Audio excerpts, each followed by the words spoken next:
Teraz vám ukážeme školákov, ktorí medzi prvými na Slovensku nosia do školy tablety.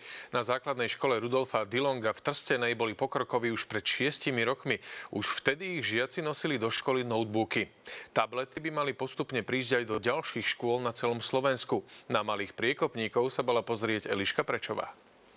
Predstavte si, že namiesto plnej tašky učebníc a zošitov si pôjdete do školy len s malým tabletom a zo pár zošitmi. Takto vyzeralo vyučovanie pred 6 rokmi. Deti si do notebookov zapisovali, počítali príklady a dokonca aj doma niektorých učiteľ skontroloval a pomocou internetu opravil domáce úlohy. Mojim bratom a sestram je ľúto, že nemôžem mať taký istý notebook, ako mám ja. Táto školáčka Dominika prežila so svojím notebookom 6 školských rokov. Teraz je už 8.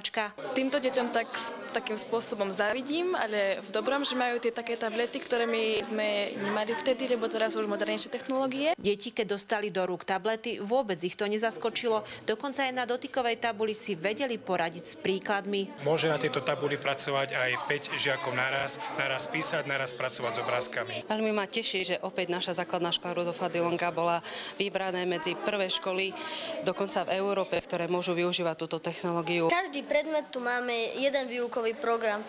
Dokážeme sa v tom vyznať, lebo máme ich na jednej ploche. Už len kapacita batérie sa zvyšuje, deti nepotrebujú už mať dobíjacie doktríny, pretože tento tablet vydrží celé vyučovanie. Samozrejme aj veľkosť diskov sa zväčšila. Eliška Prečová, televízia Joj.